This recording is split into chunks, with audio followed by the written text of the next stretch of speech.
I'm Samantha Mowat. I'm a clairvoyant psychic and a contactee, and tonight I'd like to talk to you about extraterrestrials and multidimensionals in regards to healing of people. One thing I've been very fortunate to have in my lifetime is whenever I've had serious illness or injury, these beings have come to my aid. And I'm so grateful for their assistance. I really do appreciate everything they've done for me, from healing my lungs, to helping bones to heal faster, to assisting with everything from like childbirth to you name it. I really do appreciate the things that they've done for me. However, one thing that I find a little bit frustrating and puzzling, which I imagine a lot of you do as well, is why these beings don't come take care of everyone. I remember a couple of years ago when my stepdad had cancer and he was dying. I remember being in my SUV shortly after I'd found out, and I was driving to go to a packed meeting of all things. I remember crying and begging the beings that I work with to go heal this man, to help take care of him, to make it so that his body was no longer in a really sick, acidic place, and to help bring him back to being a healthier vibration. I remember begging everything from the angels to my spirit guides, to the extraterrestrials, to the multidimensionals, to the elementals. And yet, whenever I would ask about that, ask about what could be done and how he could be healed, instead of receiving an auditory answer or a visual answer, like the energy would normally come in, it just went stagnant. And at the time I didn't really understand why that was. I had thought perhaps he had some form of agreement that needed to be made with them, or maybe he was just something that couldn't be helped. And it wasn't until a long time after that period that I realized it was simply his time to pass, and that it was a violation of what his soul wanted for these beings to step in and to assist him. Now I realize that's not the case with all of you, or even with a lot of people who have contacted me. However, one thing I do want for you to take into consideration is the fact that many of the beings that I have coming to assist me, or to assist my family, we have soul contracts with these beings. In my case, I have everything from hybridization with them, to going through training, to helping my hybrids, to helping to explain to them human culture, growth of psychic abilities, so on and so forth. And so there's a lot of points of connection which allow for them to intervene on my life. I've also incarnated as many of the beings that are coming to see me, and so there's this familial or family-type bond that we share. So when I've asked on behalf of other people, which I've done quite a few times now, asking for the beings that I work with, whether it's light beings and angelic beings, or greys, or benevolent reptilians, or benevolent humans, to go forward to these people and to help heal them, whether it's mentally or physically, or to assist them in whatever capacity they need. The thing that I find most baffling with all of this is that they're not always willing to step forward and to help these people. And at first, this really made me reevaluate everything. It made me think, well, why are they willing to help me and my kin, and some of my closest friends who are also contactees and abductees, but not help these other people, these more, in one sense, normal people?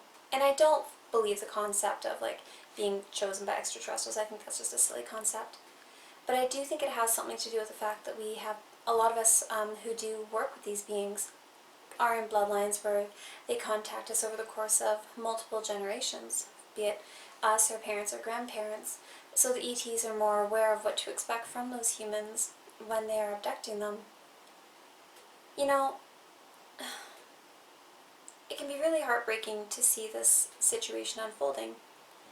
Even this evening, I had someone text me, and they were asking on behalf of their friend that I send all of the beings that I work with, or any of the beings that I work with who would be interested, to step forward and to come help this man. And I have every intention of asking tonight, when I'm done making my YouTube video, for all these beings to step forward and to go assist him if they are willing to. Now, I have no control over these beings. I may be able to interact with them and see them on craft, or when I'm astral projecting, or talk to them on more of a psychic level, but that does not mean I have any control about who they choose to go see and who they don't. For some people, when they're trying to initiate contact, it can happen very quickly and easily and magically, just by those people focusing their conscious awareness to a more relaxed state and tuning into the beings, or tuning in towards them, depending upon what direction they are. It really doesn't matter. Whereas other people can try some of these techniques for months, if not years, and never make any progress. And the same thing can be said with a request for healing. And I have found that some of the beings, like the angelic beings, the spirit guides, if you ask them for assistance, they will give you assistance to any capacity that they can, as long as it's not in violation of your free will as far as your soul contract is concerned. If you have it in your life's purpose and the contracts that you have for this incarnation, that you're going to have these illnesses for a certain period of time, and you're going to learn from them, and you're going to grow from them, or perhaps die from them, then the beings will help you to a certain capacity, but they will not overstep that desire that you had originally put in place, unless you change your soul contract.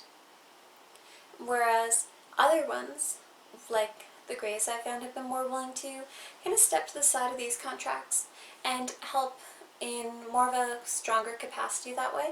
They do not have the same healing capability, mind you, but it seems like some of the beings that are much closer to us in a vibratory frequency are a little more willing to, I guess, not quite play by the rules, but, find loopholes is a good way to put it. Whereas angels seem like they stick to the code, very straightforward, no ifs, ands, or buts. They try to really keep things as professional as possible. So it's quite an interesting dynamic. If you are wanting to get into contact with these beings, you do have to shift your frequency. You are going to have to evolve your consciousness. For a lot of you who have contact, you're probably born into bloodlines where contact is common, with the odd person being born to a bloodline who isn't. A lot of those people tend to be going through a natural evolution of consciousness on their own. And so, when I look at this situation and how it can be changed, I'm not entirely sure how to best rectify it or to modify it and make it better for those of you who don't already have these things going on. When I try to talk to the beings about it, unfortunately they do go silent. So, in that sense, I'm sorry I couldn't be of more assistance. But I thought that was something that needed clarification on. Well, I'm going to let you go, but it was lovely talking to you, and I wish you a beautiful evening. Peace, love, and light.